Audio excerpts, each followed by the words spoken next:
તો ચાલો હૃદયના સ્વાસ્થ્ય વિશેની એક ખૂબ જ જૂની માન્યતા પર નજર કરીએ.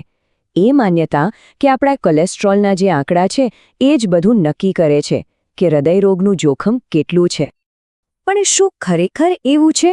શું આ કોલેસ્ટ્રોલ જ અસલી વિલન છે કે પછી આપણે આખી વાર્તાનો ફક્ત એક નાનકડો ભાગ જ જોઈ રહ્યા છીએ?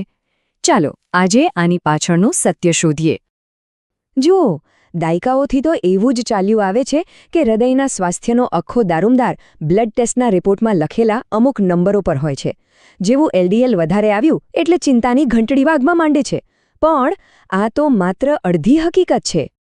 આખી વાતને સમજવા માટે ચાલો એક સરસ ઉદાહરણ લઈએ. માની લો કે આપણું શરીર એક કાર છે, તો કોલેસ્ટ્રોલના આંકડા જોવા એટલે શું? એ તો બસ કારના ફ્યુઅલ ગેજ પર નજર નાખવા જેવું છે. હા, એ બતાવે છે કે ટાંકીમાં પેટ્રોલ કેટલું છે, પણ એન્જિનનું શું? એન્જિનની અંદર શું ચાલી રહ્યું છે એની કોઈ જ ખબર પડતી નથી. તો ચાલો હવે આ કોલેસ્ટ્રોલની સૌથી મોટી ગેરસમજને તોડીએ અને વાસ્તવિક ચિત્ર શું છે એને બરાબર સમજીએ. અહીં જ આખો ખેલ છે. બ્લડ ટેસ્ટ એટલે કે આપણો ફ્યુઅલ ગેજ એ ફક્ત એટલું બતાવે છે કે લોહીમાં શું ફરી રહ્યું છે, મતલબ કે જોખમના પરિબળો કયા છે. જ્યારે બીજી બાજુ કોરોનરી CT સ્કેન છે, જેને આપણે એન્જિન ચેક કહી શકીએ. એ સીધું જ ધમનીઓની અંદરની સ્થિતિ બતાવે છે. એ જણાવે છે કે ખરેખર નુકસાન થયું છે કે નહીં. હા, એ વાત સાચી કે લોહીમાં શું છે એ સમજવા માટે આ LDL, HDL, ટ્રાયગ્લિસરાઇડ્સ જેવા માર્કર્સ ચોક્કસપણે મહત્વના છે. એ આપણને સંભવિત જોખમનો એક અંદાજ આપે છે. પણ એ નથી બતાવતા કે આ બધા પરિબળોએ આપણી ધમનીઓને ખરેખર કેટલું નુકસાન પહોંચાડ્યું છે. અને બસ આને જ કહેવાય છે ડાયગ્નોસ્ટિક ગેપ, એટલે કે કાગળ પરના રિપોર્ટ અને શરીરની અંદરની હકીકત વચ્ચે એક મોટો તફાવત. એવું બની શકે કે કોઈના કોલેસ્ટ્રોલના આંકડા તો આસમાને હોય, પણ એમની ધમનીઓ એકદમ સાફ હોય અને એનાથી બિલકુલ ઊંધું. કોઈના રિપોર્ટ તો એકદમ નોર્મલ દેખાતા હોય, પણ અંદરને અંદર બ્લોકેજ બની રહ્યો હોય. ચાલો એક કેસ જોઈએ. એક દર્દી વર્ષોથી પોતાના હાઈ કોલેસ્ટ્રોલના આંકડા જોઈને ચિંતામાં હતા. પણ જ્યારે એમનો CT સ્કેન કરવામાં આવ્યો ત્યારે શું જોવા મળ્યું? એમની ધમનીઓ તો સંપૂર્ણપણે સ્વચ્છ હતી, એકદમ સાફ. આનો સીધો અર્થ એ થયો કે માત્ર આંકડા જોઈને એમને આક્રમક દવાઓ આપવાની કોઈ જ જરૂર નહોતી.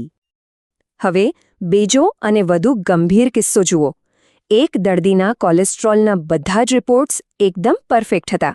એમને લાગતું હતું કે બધું બરાબર છે, પણ CT સ્કેનમાં ખબર પડી કે એમની એક મુખ્ય ધમનીમાં 60% જેટલું બ્લોકેજ હતું. આ એક જીવતું જાગતું ઉદાહરણ છે કે કેવી રીતે માત્ર બ્લડ ટેસ્ટ પર ભરોસો રાખવાથી સુરક્ષાનો એક ખોટો અહેસાસ થઈ શકે છે. તો આ બંને ઉદાહરણો એકદમ સ્પષ્ટ કરી દે છે કે માત્ર ફ્યુઅલ ગેજ પર નજર રાખવી પૂરતી નથી. હવે સમય આવી ગયો છે કે ગાડીનું બોનેટ ખોલીને સીધા એન્જિનને જ તપાસવામાં આવે. તમને ખબર છે, પરંપરાગત સ્ટ્રેસ ટેસ્ટ જેવી પદ્ધતિઓ સામાન્ય રીતે બ્લોકેજને ત્યારે જ પકડી શકે છે જ્યારે તે 70% કરતાં પણ વધુ ગંભીર બની ગયું હોય અને ત્યાં સુધીમાં રોગને અટકાવવા માટે ઘણું મોડું થઈ ચૂક્યું હોય છે. આ આંકડો ખરેખર ધ્યાન આપવા જેવો છે. ભારતમાં જે અકાળે મૃત્યુ થાય છે તેમાંથી લગભગ 3/4 મૃત્યુ હૃદય રોગને કારણે થાય છે. અને સૌથી દુઃખની વાત એ છે કે તેમાંથી મોટાભાગનાને યોગ્ય સમયે યોગ્ય પગલાં લઈને અટકાવી શકાય છે. તો આ એન્જિન ચેક એટલે કે કોરોનરી CT સ્કેન શું બતાવે છે? એ આપણી ધમનીઓની એકદમ સ્પષ્ટ હાઈ ડેફિનેશન તસવીર આપે છે. આ સ્કેન રોગને એના સૌથી શરૂઆતના તબક્કામાં પકડી શકે છે. એ સોફ્ટ પ્લેક એટલે કે ધમનીઓમાં જમા થતી નરમ અને અસ્થિર ચરબી જે સહેલાઈથી ફાટી શકે છે એને પણ શોધી કાઢે છે. અને આ જ એ સ્ટેજ છે જ્યાંથી રોગને રોકવો અને પાછો વાળવો સૌથી વધુ શક્ય બને છે. તો પછી સાચો રસ્તો શું છે? સારવારની શરૂઆત દવાઓથી નથી થતી, પણ જીવનશૈલીમાં ફેરફારથી થાય છે. આ જ આપણા શરીરનું સાચું અને અંતિમ ટ્યુનઅપ છે. ઘણા સંશોધનો સ્પષ્ટપણે દર્શાવે છે કે દરરોજ માત્ર 8000 પગલાં ચાલવાથી પણ હાર્ટ એટેક અને બીજા ગંભીર રોગોનું જોખમ નોંધપાત્ર રીતે ઘટાડી શકાય છે. માત્ર 8000 પગલાં. આ વાક્ય ખરેખર યાદ રાખવા જેવું છે. લાંબા સમય સુધી સતત એક જ જગ્યાને બેસી રહેવું એ આપણા શરીર માટે ધૂમ્રપાન જેટલું જ નુકસાનકારક સાબિત થઈ શકે છે. એટલે દર કલાકે થોડી મિનિટો માટે ઊભા થઈને ચાલવું એ ખૂબ જ જરૂરી છે. તો આધુનિક સારવારનો સાચો ક્રમ શું હોવો જોઈએ? સૌથી પહેલું અને સૌથી મહત્વનું જીવનશૈલી, સારો આહાર, કસરત, આ બધું પાયામાં છે. બીજું, વજનનું યોગ્ય સંચાલન, અને છેલ્લે જો સીટી સ્કેન જેવી તપાસમાં ધમનીમાં કોઈ નુકસાન દેખાય તો જ લક્ષિત દવાઓનો ઉપયોગ થવો જોઈએ. હવે આમાં આપણા જેનેટિક્સ એટલે કે આનુવંશિકતાનો પણ એક રોલ છે.